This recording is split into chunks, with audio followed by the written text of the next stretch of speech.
देखिए, सबसे पहले अब हम लोग इंग्लिश ग्रामर को पढ़ेंगे। तो सबसे पहले हम लोग जान जाते हैं कि ग्रामर क्या होता है।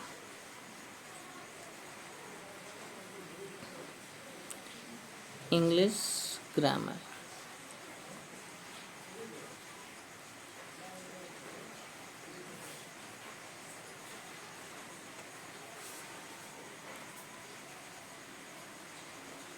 तो व्हाट इज ग्रामर, व्याकरण क्या है। ध्यान दीजिए दोस्तों, grammar is a science of rules for forming words and combining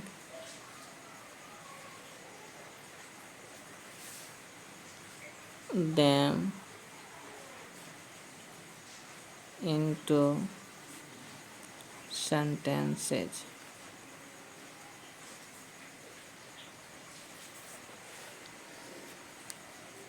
देखिए, ग्रामर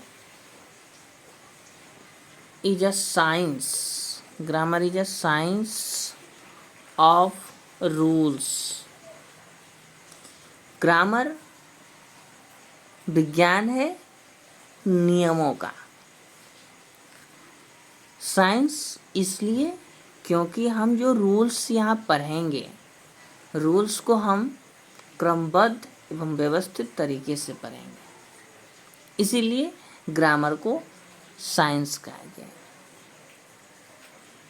और ग्रामर हमें यह बताता है कि शब्दों का निर्माण किस प्रकार से हुआ और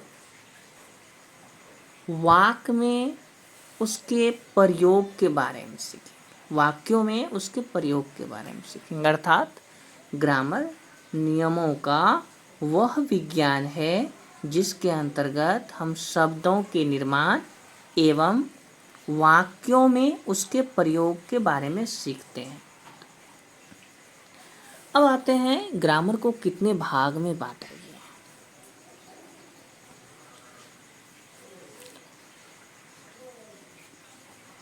हाउ मेनी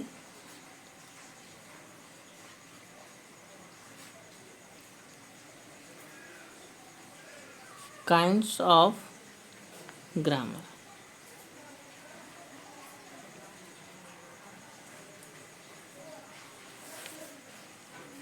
देखिए, there are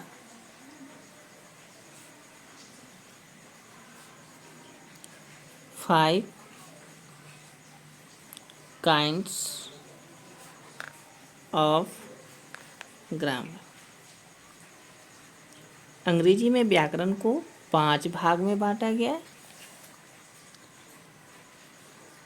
these are following, जो निम्नलिखित है।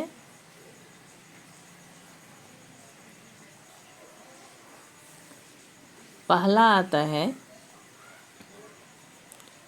ऑर्थोग्राफी,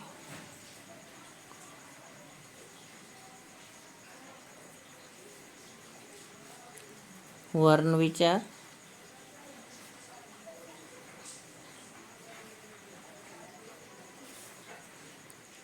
दूसरा इटिमोलॉजी,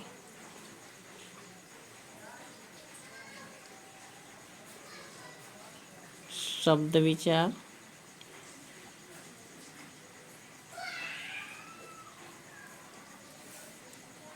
तीसरा सिंटैक्स, वाक्य विचार।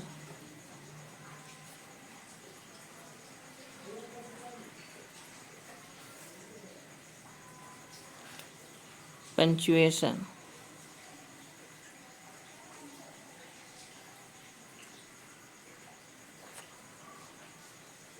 चिन्ह विचार,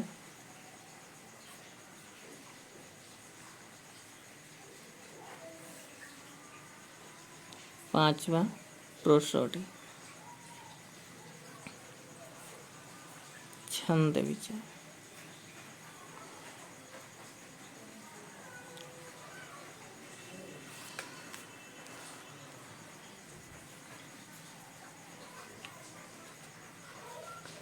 ऑर्थोग्राफी,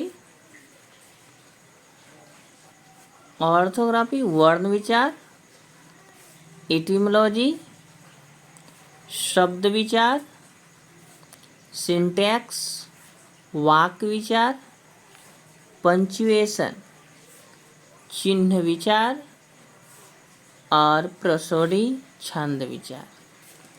अब इन पांचों को हम लोग एक एक कर पढ़ेंगे। अब पहला है orthography.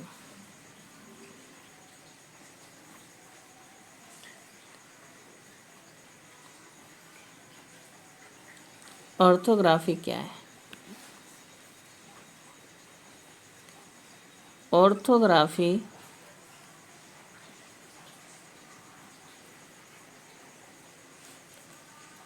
is a part of grammar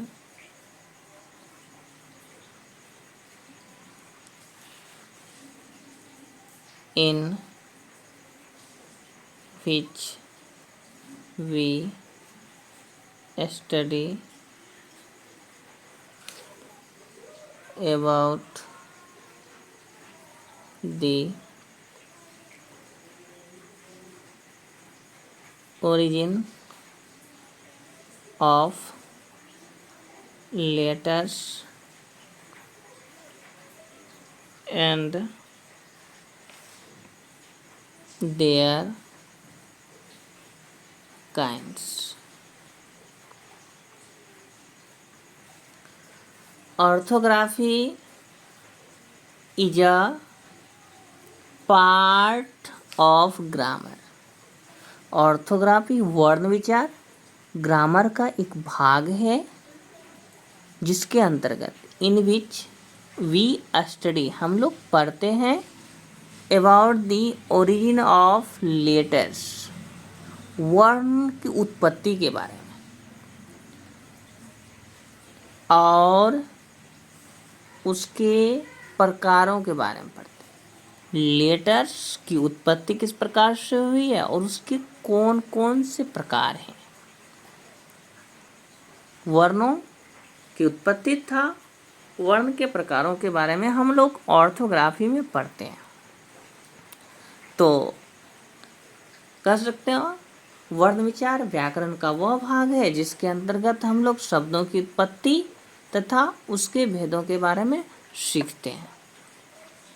चलिए इसमें एक वर्ड आया हुआ है लेटर्स, तो हम लोग पहले लेटर्स को जान लेते हैं कि लेटर्स क्या होता है। तो क्वेश्चन है what are letters? What are letters? The smallest unit of sound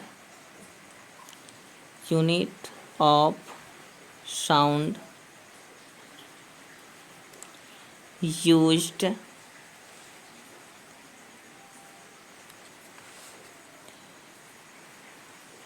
in construction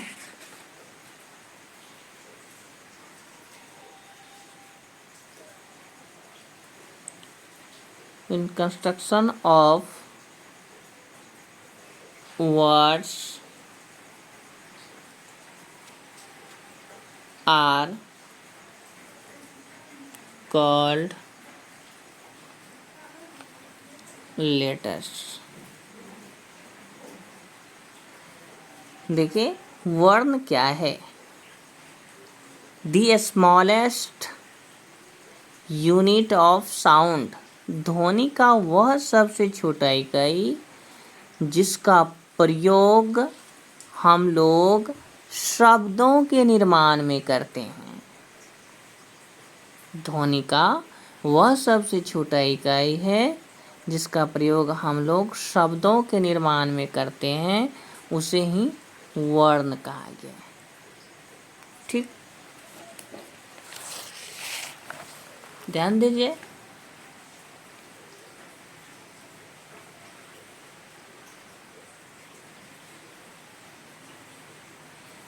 English alphabet में 26 लेटर्स हैं।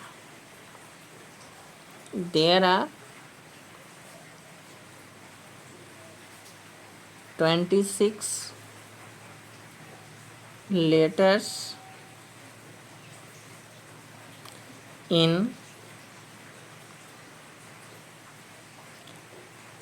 English alphabet। इंग्लिश अल्फ़ाबेट में 26 लेटर्स होते हैं। अब इसमें एक शब्द आया हुआ है अल्फ़ाबेट। अब वर्णमाला, ये वर्णमाला होता क्या है? हम लोग तो हिंदी में पढ़ते हैं, वर्णों के समुदाय को वर्णमाला कहते हैं। ध्यान दीजिए, वो बच्चों के लिए ठीक है कि वर्णों के समूह को वर्णमाला कहते हैं, लेकिन जब हम बड़े कक्षाओं में जाते हैं तो वह परिभाषा छोटा सा लगता है और उससे हमें पूर्ण रूप से वर्णमाला पता नहीं चल पाता है कि वाकई में वर्णमाला क्या है। क्या सच में वर्णों के समूह को ही वर्णमाला कहते हैं? नहीं।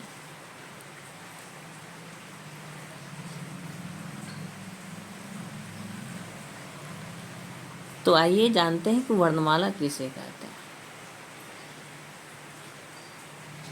What is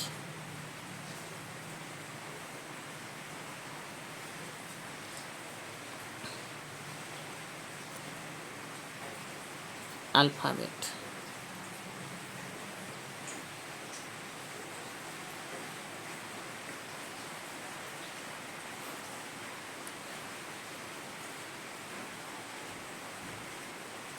A set of letters,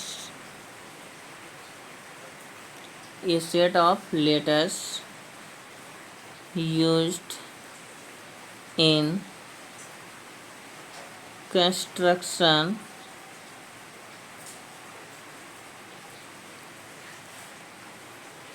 of any language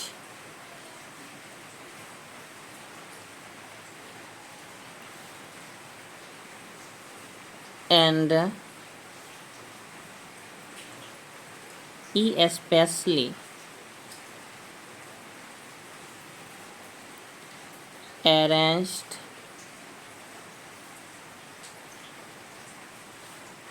in order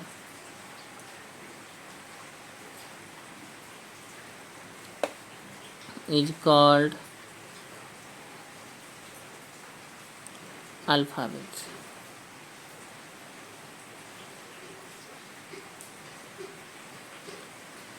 ध्यान दीजिए, इस सेट ऑफ लेटर्स, वर्णों का समूह, वर्णों का समुच्चय, used in construction of any language. वर्णमाला वह है, वैसा वर्णों का समूह है जिससे किसी भाषा का निर्माण हो रहा है। साथ ही साथ स्पेशली अरेंज्ड, स्पेशली अरेंज्ड, वे प्रायः क्रम में व्यवस्थित हो तो ही उसे अल्फ़ाबेट कहेंगे।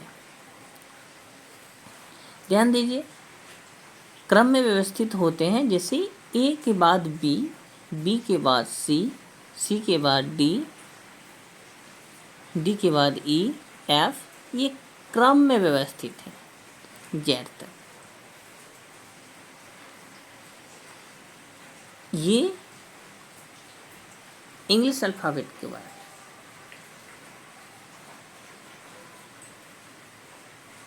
वर्णों का समूह ए, एक्स, बी, जेड, वाई, सी, ये भी है, लेकिन इसको हम कतई अल्फ़ाबेट नहीं कहेंगे।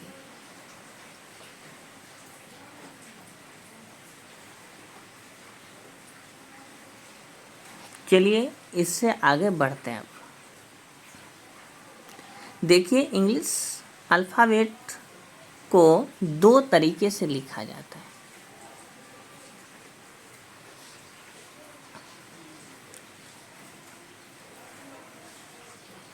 Letters of English alphabet are written into two ways। दो तरीके से हम लोग लिखते हैं।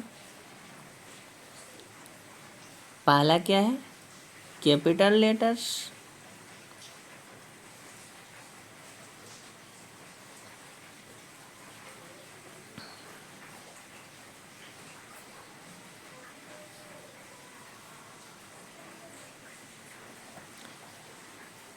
दूसरा है स्मॉल लेटर्स।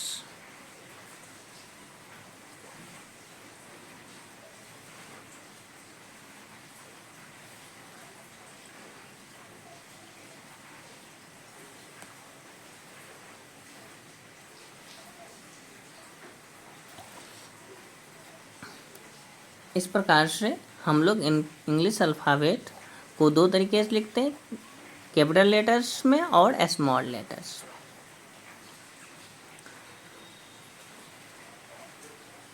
आज इतना ही, और इससे आगे हम लोग दूसरे क्लास में पढ़ेंगे। धन्यवाद।